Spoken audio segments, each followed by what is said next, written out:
असं काय यायला लागलंय तुला त्या रीलचं?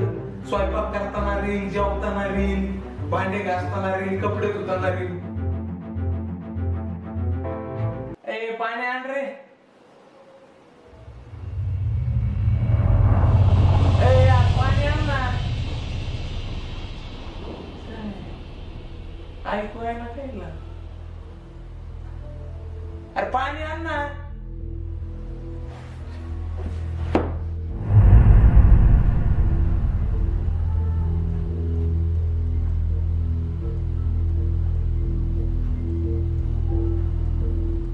बोला ना काय म्हणता?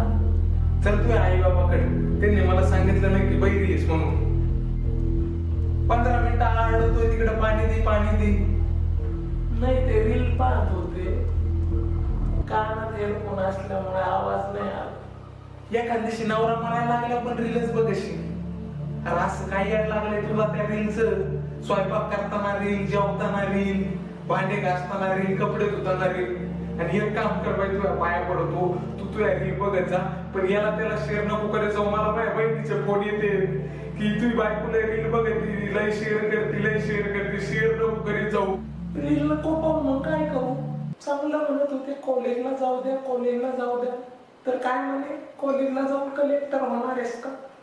आणि मग आता काय रील बघून रील स्टार होणार आहेस का? नाही, मला फक्त रील बघायला आवडतं. तू माझ्या डोक्यात जायला लागलीस. नाही एक काम कर, एवढा महिना काय रील बघायचं ते रील बघ बघ बघ, कटाळूस तो रील बघ. एवढा महिना संपला का तुझा नेट पॅक बंद, कायमचा बंद. धनीला काऊ एवढा अत्याचार करू? नवरा कामावर गेला की घर खायला उठतं, एकटेपणाचा अंधार दिवसा रात्र करतो. हा मोबाईल असला ना आणि त्यामध्ये नेट असलं ना, दिवस मस्त जातो. धनी मी काही पण करेल, पण माझं नेट पॅक बंद नका करू. अरे नवऱ्याचं ऐकायचं नामच राहिलं. नेट पॅक असल्यावर तू नवऱ्याला हिसकून जाशील. आणि तुला नेट पॅक लागत असला ना, सरळ निघायचं, आई बापाकडे निघायचं.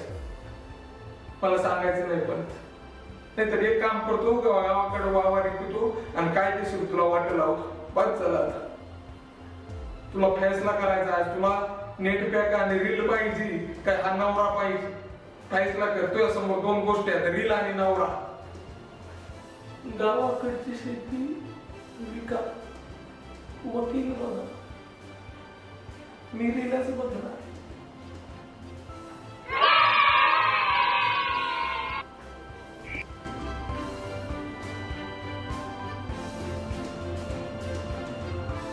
ओके, फोन लावतो.